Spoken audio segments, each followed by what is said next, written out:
ఇరుగోలు పులుగోలుకి పంచామత పట్టుకోవచ్చు. ఒక ఆవిడ తెచ్చింది ఎడ పక్క పుడి పక్క ఇవ్వచ్చు, తప్పులేదు. పంచామృత స్నానం తర్వాత మంచినీళ్ళు వేయండి. మళ్ళీ పునఃశుద్ధోదక స్నానం. పునఃశుద్ధి మళ్ళీ నీళ్ళు వేశారా?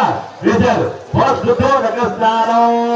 ఇప్పుడు మళ్ళీ నక్షత్రం వేయండి ఆ గణపతి మీద, పశుపతి మీద.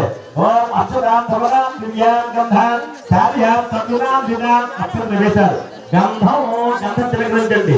కుడి చేతి ఉంగరం వేయాలి కానీ మధ్య వేస్తే గంధం వేయాలి. దివ్య శ్రీగంధం సుసంయుతం సర్వ నిర్మాణ గంధం.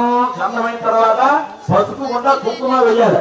మీరు ఎప్పుడైనా పూజ చేస్తే ఉంగరం వేలి, మధ్య వేలి, బొటన వేలి, ఈ 3 వేళ్ళు వాడాలి. అర్థమైందా? చూపుడు వేలు ఎప్పుడు వాడకూడదు. ఓం గంధం సమర్పయామి కుంకుమాన్ సమర్పయామి. కుంకుమాన్ నమః.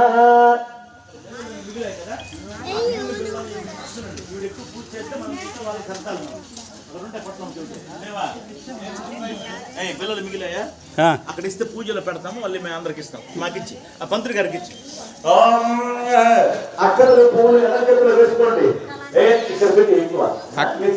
అక్కడ కోవులు లేరు ఎంతమంది అటు ఉన్నారు.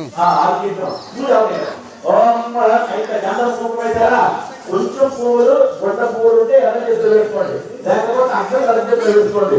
వేసుకొని నేను నమహాన్నప్పుడు ఒక్కొక్కరి ఈ 3 వేలు వాడాలి. నెమ్మదిగా ఎర్ర చేతులు వేసుకోండి. ఎర్ర చేతులు పువ్వులు అక్షతలు వేసుకొని గుడి చేస్తే ఒక్కొక్కరితో పూజ చేయాలి. పసుపు పువ్వు పూజ చేయకూడదు, పువ్వులే పూజ చేయాలి.